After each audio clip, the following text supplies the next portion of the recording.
Good morning, students. So now let us continue with determiners, and we were discussing the articles, and out of articles we were discussing the definite article, that is the. Okay, so this we were doing. So where to place the before the noun, where the is used and where the is not used, we were learning this. And now let us continue from where we left yesterday.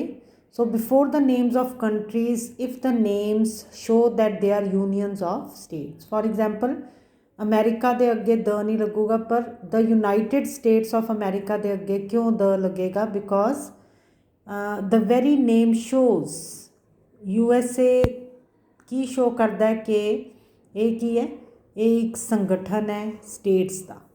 ਠੀਕ, ਸੋ ਜਿੱਥੇ ਨਾਮ ਇੱਦਾਂ show ਕਰੇ ਉੱਥੇ ਫਿਰ ਕੀ ਲੱਗੇਗਾ? ਅੱਗੇ ਦ ਲੱਗੇਗਾ। ਫੋਰ ਐਗਜ਼ਾਮਪਲ ਜਿਸ ਤਰ੍ਹਾਂ ਹੁਣ England, as you must B familiar with this, England ਨੂੰ UK ਵੀ ਕਹਿੰਦੇ ਹੈ, ਤੇ you know it well. So the England ਨਹੀਂ ਹੋਊਗਾ, ਪਰ ਦ ਜਦੋਂ ਆਪਾਂ UK ਲਿਖਾਂਗੇ ਜਾਂ ਆਪਾਂ ਜਦੋਂ ਉਹਦਾ ਪੂਰਾ ਨਾਮ ਲਿਖਾਂਗੇ ਯੂਨਾਈਟਿਡ ਕਿੰਗਡਮਸ, ਤਾਂ ਫਿਰ ਉਹਦੇ ਯੂਨਾਈਟਿਡ ਕਿੰਗਡਮ ਦੇ ਅੱਗੇ ਕੀ ਲੱਗੂਗਾ? ਯੂਨਾਈਟਿਡ ਕਿੰਗਡਮ ਦੇ ਅੱਗੇ ਦ ਲੱਗੇਗਾ। ਸੋ ਜਦੋਂ ਜਿਹੜਾ ਨਾਮ ਹੈ ਉਹਦੇ ਤੋਂ ਇੱਦਾਂ ਲੱਗੇ ਵੀ ਇਹ ਜਿਹੜਾ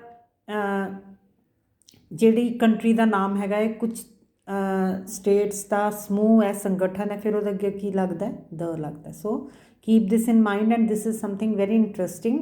ਨੈਕਸਟ ਦੇਖੋ, before the names of rivers, oceans, mountain ranges, groups of islands, bays, deserts.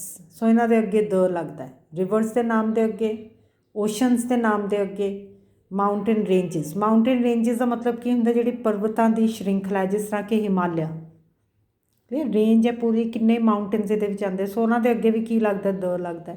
Groups of islands, the Andaman and Nicobar islands, ਇਹਨਾਂ ਦੇ ਅੱਗੇ ਦ ਲੱਗੂਗਾ। ਬੇਜ਼, ਦ ਬੇ ਆਫ ਬੰਗਾਲ, ਖਾੜੀ, ਔਰ ਡੈਜ਼ਰਟਸ ਦੇ ਨਾਮ ਦੇ ਅੱਗੇ ਵੀ ਦ ਲੱਗਦਾ ਹੈ। ਦੇਖੋ, ਦ ਗੰਗਾ, ਦ ਇੰਡੀਅਨ ਓਸ਼ਨ, ਇਹ ਓਸ਼ਨ ਹੈ, ਇਹਦੇ ਨਾਮ ਦੇ ਅੱਗੇ ਦ ਲੱਗਾ।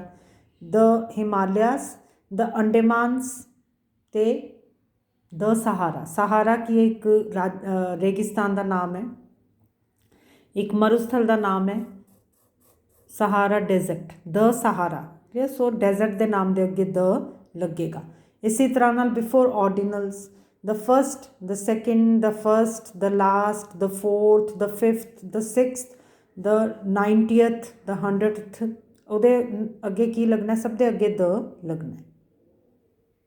ਇਸੇ ਤਰ੍ਹਾਂ ਦੇ ਨਾਲ before well known historical events, ਉਹ ਵਾਲੀਆਂ ਇਤਿਹਾਸਿਕ ਘਟਨਾਵਾਂ ਜਿਹੜੀਆਂ ਕਿ ਬਹੁਤ ਹੀ ਮਸ਼ਹੂਰ ਹੈਗੀਆਂ। ਫੋਰ ਐਗਜ਼ਾਮਪਲ ਫਰਾਂਸ ਦੀ ਕ੍ਰਾਂਤੀ, ਦ ਫਰੈਂਚ ਰੈਵੋਲਿਊਸ਼ਨ, ਸੋ ਦ ਲੱਗੇਗਾ ਅੱਗੇ। ਇਸੇ ਤਰ੍ਹਾਂ ਨਾਲ the partition of India, Bharat ਦਾ ਵਿਭਾਜਨ, so it is a well known historical event, therefore ਇਹਦੇ ਅੱਗੇ ਕੀ ਲੱਗੂਗਾ? ਦ ਲੱਗੂਗਾ। ਇਸੇ ਤਰ੍ਹਾਂ ਦੇ ਨਾਲ ਅਸੀਂ ਕੀਤਾ ਸੀਗਾ ਕਿ ਸੁਪਰਲੇਟਿਵ ਜਿਹੜੀ ਫਾਰਮ ਹੁੰਦੀ ਹੈ ਐਡਜੈਕਟਿਵ ਦੀ, ਉਹਦੇ ਅੱਗੇ ਕੀ ਲੱਗਦਾ? ਦ ਲੱਗਦਾ।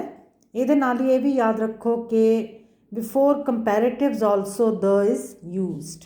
ਹੁਣ ਇਹ ਕੰਪੈਰੇਟਿਵ ਫਾਰਮ ਹੈ ਕਿਹਦੀ? ਐਡਜੈਕਟਿਵ ਦੀ। Deep, deeper, deepest. Now deeper is the comparative form. ਇਸੇ ਤਰ੍ਹਾਂ ਦੇ ਨਾਲ sweet is the comparative form, sweet, sweeter, sweetest. ਠੀਕ ਹੈ, ਸੋ ਹੁਣ ਇਹ ਦੋਨੋਂ ਕੀ ਹੈਗੀਆਂ? These are the comparative forms, ਔਰ ਇਹਨਾਂ ਦੇ ਅੱਗੇ ਕੀ ਲੱਗੇਗਾ? ਦ ਲੱਗੇਗਾ। The deeper the well, the sweeter the water. ਇਸੇ ਤਰ੍ਹਾਂ ਨਾਲ the higher you go, the cooler it is, ਕਿ ਜਿੰਨਾ ਉਚਾਈ 'ਤੇ ਜਾਓਗੇ ਓਨਾ ਹੀ ਠੰਡਾ ਹੋਏਗਾ।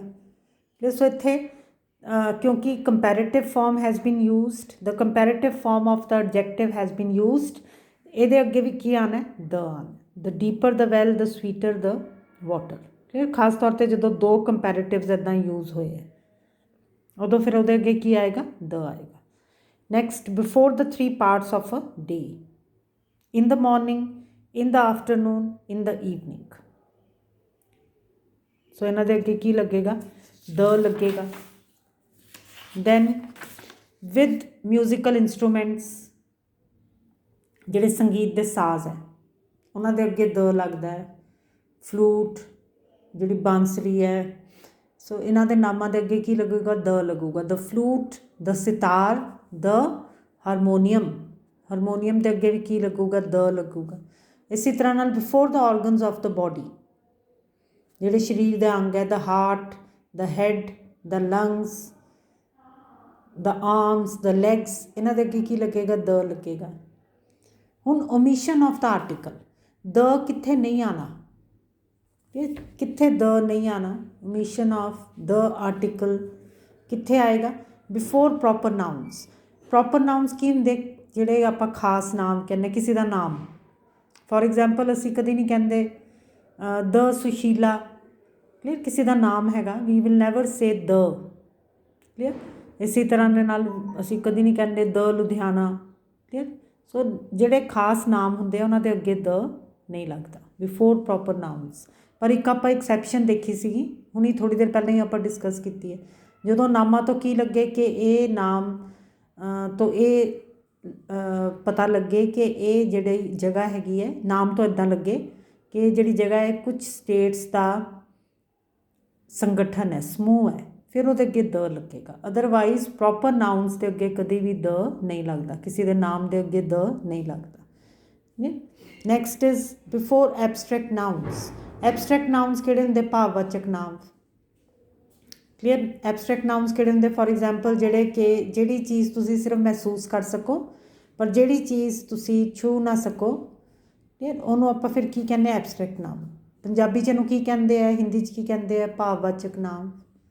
ਸੋ ਓਨੈਸਟੀ, ਲਵ, ਸਿੰਸੈਰਿਟੀ, ਇਹਨਾਂ ਦੇ ਅੱਗੇ ਦ ਨਹੀਂ ਆਉਣਾ। ਆਪਾਂ ਹੁਣ ਓਮਿਸ਼ਨ ਕਰ ਰਹੇ ਹਾਂ ਕਿ ਕਿੱਥੇ ਦ ਨਹੀਂ ਲੱਗਦਾ।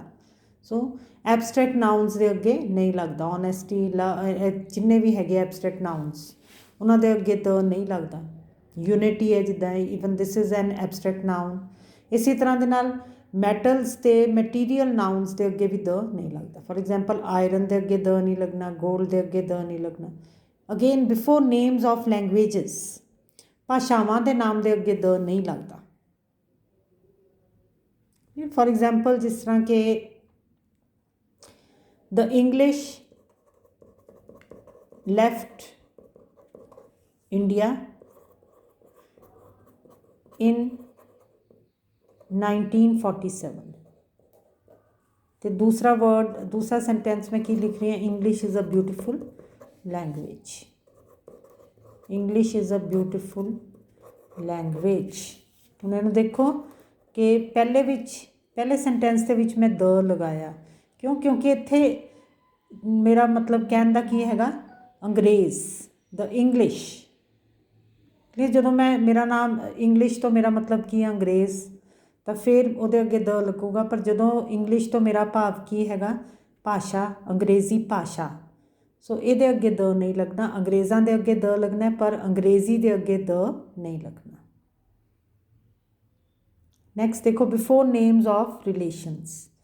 नेम्स ऑफ रिलेशंस के अगे द नहीं लगना। For example father, mother, he is my father, father will come in the morning.